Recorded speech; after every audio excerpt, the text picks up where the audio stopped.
Hello हेर्न सक्नुहुन्छ आज चाहिँ हामीसँग एउटा अनलाइन हेरेर कस्टमर आउनु भएको छ हामीलाई विश्वास गरेर S23 अल्ट्रा आएको छ। यो चाहिँ फ्रन्ट ग्लास फुटेर आएको छ देख्न सक्नुहुन्छ। अब यसको चाहिँ हामी फ्रन्ट ग्लास चेन्ज गरेर रेडी गर्छौँ है। त्यस्तै गरेर अर्को पनि छ 13 प्रो म्याक्स ब्याक ग्लास फुटेर आएको छ हेर्न सक्नुहुन्छ।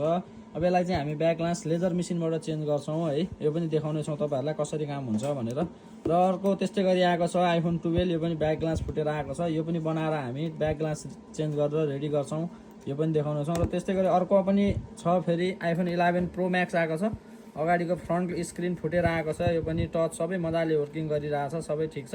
अब यसलाई पनि हामी बनाएर रेडी गर्छौँ। यो सबै फोन चाहिँ हामी बनाएर रेडी गर्छौँ। र अर्को आएको छ हामीसँग चाहिँ एप्पल वाच सिरिज 444mm आएको छ। यो चाहिँ टच चल्दैन है, यो चाहिँ टच नचल्ने भएर आएको छ। अब यसलाई यसको पनि हामी टच चेन्ज गरेर रिपेयर गरेर रेडी गर्छौँ। अब यो सबै फोनहरू बनाएर रेडी गरेर तपाईँहरूलाई फेरि देखाउने छौँ है त।